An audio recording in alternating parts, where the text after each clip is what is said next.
from Global Kingston, this is CKWS News at 11. Good evening. Greater Napanese Town Council will be holding a special session of council tomorrow evening. Along with dealing with the day-to-day business of the municipality, council will also be addressing an Integrity Commissioner report involving one of the town's councillors. Darren Davis has more.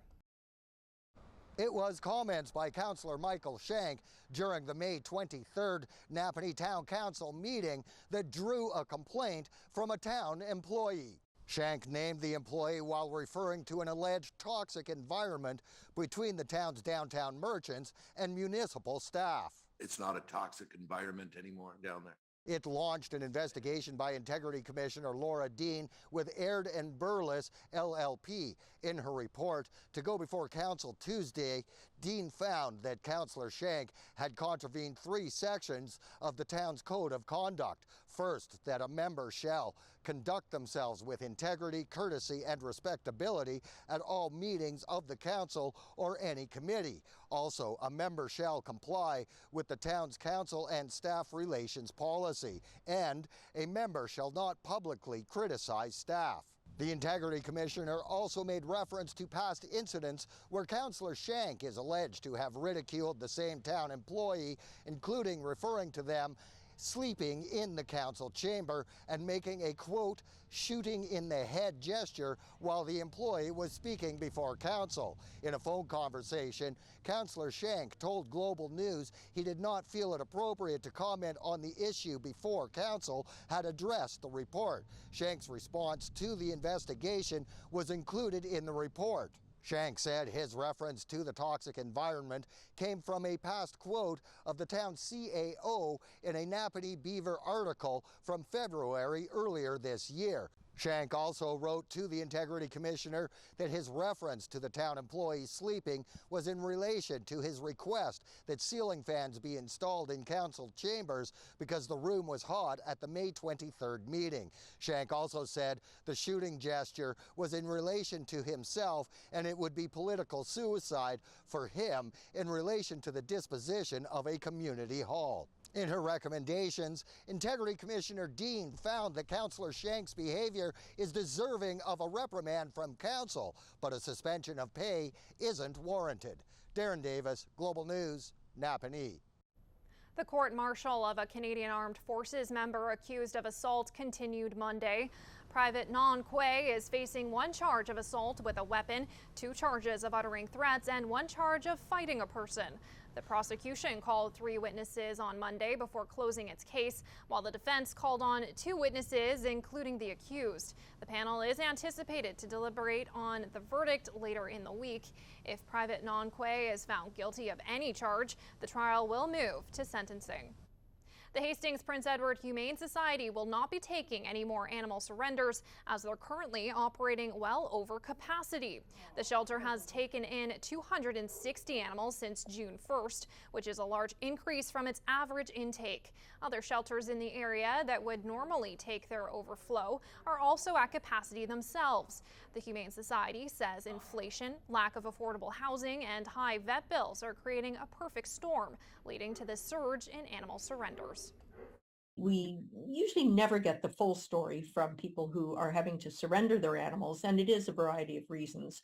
But I think taking on the responsibility of an animal during COVID, from working from home and then going back to the workplace, I think that has an impact.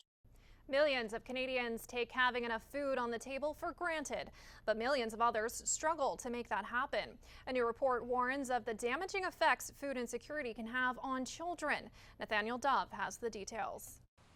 Across the country, food banks are receiving fewer donations while the number of users is increasing and changing. Henry Chu says his North Toronto location is seeing more families. When you have a full-time job, you're expected to be able to take care of your family, put food on the table. But sadly, people who are working now, a lot of them actually require some support. A new study shows the damaging connection between hunger and kids' mental health. The paper states children and adolescents from food-insecure households had a 55% higher prevalence of outpatient visits for mental or substance use disorders and a 74% higher prevalence of acute care visits compared to food-secure households. The less secure food was, the more likely a mental health interaction would happen.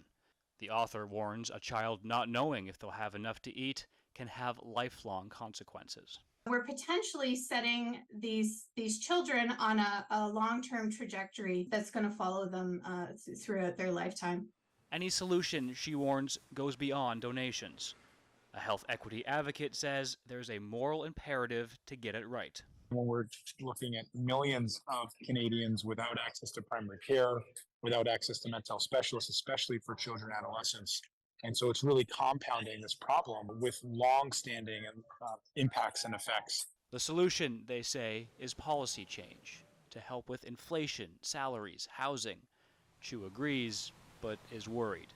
He hopes they can keep helping everyone who comes to their door. It's really scary to think that can we continue to have the type of resources we require to serve the community. Nathaniel Dove, Global News. An important announcement today when it comes to suicide prevention in this country. For the first time, a national 3-digit crisis helpline is being established. As of November 30th, 988 will be available to call or text 24 hours a day, 7 days a week. An average of 4,500 Canadians die from suicide every year. The goal with the new helpline is to give people access to help when they need it most. As you know, suicide has a devastating effect on people of all ages and ethnicities and gender identities in Canada. It continues to be the second leading cause of death among young people in this country and the 9th leading cause of death among all Canadians. $156 million is being invested over 3 years to CAMH to support the operation of the 988 helpline. Firefighters in BC are seeing some patches of rain, but not enough to put a dent into the nearly 24 fires of note across the province. Kyle Benning has more on this summer's unprecedented wildfire season. It's been a busy season for those on the front lines of Canada's wildfires. And while several provinces have been the face of firefighting efforts, BC is no stranger to it. We've always got an escape route out here, and I'm just going to keep putting water on it until I can see something, and then I'll leave when the leaving's good still. The Rossmore Lake fire just south of Kamloops has forced people in 340 properties to evacuate. And while it's not the province's largest, this weekend proved to hold perfect fire conditions across BC. 39,000 lightning strikes since Friday. And even in the last week, we had over 61,000 lightning strikes. So that has been a big factor for fire activity there. Lightning plus a drought has seen about 100 fires spark in recent days. Everywhere else is getting some form of relief, the South Coast, the central interior, and especially northeastern parts of the province. And with those raindrops comes lightning. Environment and Climate Change Canada says BC's southeast will be susceptible to more fire activity, with it seeing drier conditions and no relief in sight. Crews are already monitoring a new fire close to the Alberta border, which is approaching Sparwood. On Sunday, BC welcomed 100 firefighters from Brazil. This on top of the 600 from outside of the province. But provincial officials say given precipitation levels, resources might be needed even more next year. It's too early to tell, but if we do not receive that precipitation, then yes, we could enter into the year 2024 in another drought. The province has seen about 1.5 million hectares of land burned so far this year. Across the country, 11.7 million hectares has burned. That's more than double the size of Nova Scotia. Kyle Benning, Global News. Wildfires on the Greek resort island of Rhodes forced more evacuations today as a number of major blazes are being fueled by strong winds and extreme heat.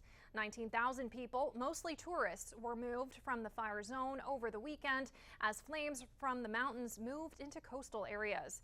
Airports are packed with people trying to leave the island. Firefighters from elsewhere in Europe and Turkey have joined the effort to try to contain the wildfires. The heartache in Nova Scotia continues to grow in the aftermath of unprecedented flooding over the weekend. RCMP say they've recovered the body of a 52-year-old man reported missing after his vehicle was submerged. The medical examiner is also working to identify human remains found in a different part of the search area. A new report from IBM shows the average cost of a data breach for Canadian companies is around $6.9 million.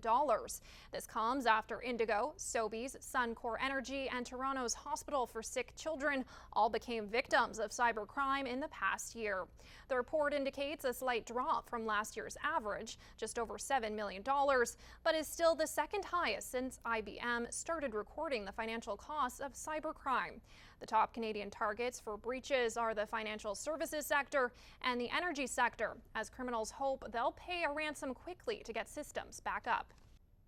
Well, it could soon be bye-bye birdie for Twitter. Elon Musk says he will change the site's logo from the famous blue bird to the letter X in the latest shakeup since he bought the social media platform for $44 billion last year. In a series of Twitter posts, Musk says he's looking to make the change worldwide as soon as today. The billionaire has a long history with the name X, with his rocket company Space Exploration Technologies Corp., commonly known as SpaceX, and his 1999 startup called X.com, an online financial services company now known as PayPal. The Barbenheimer craze has taken theaters by storm as two blockbusters smash box office records over the weekend.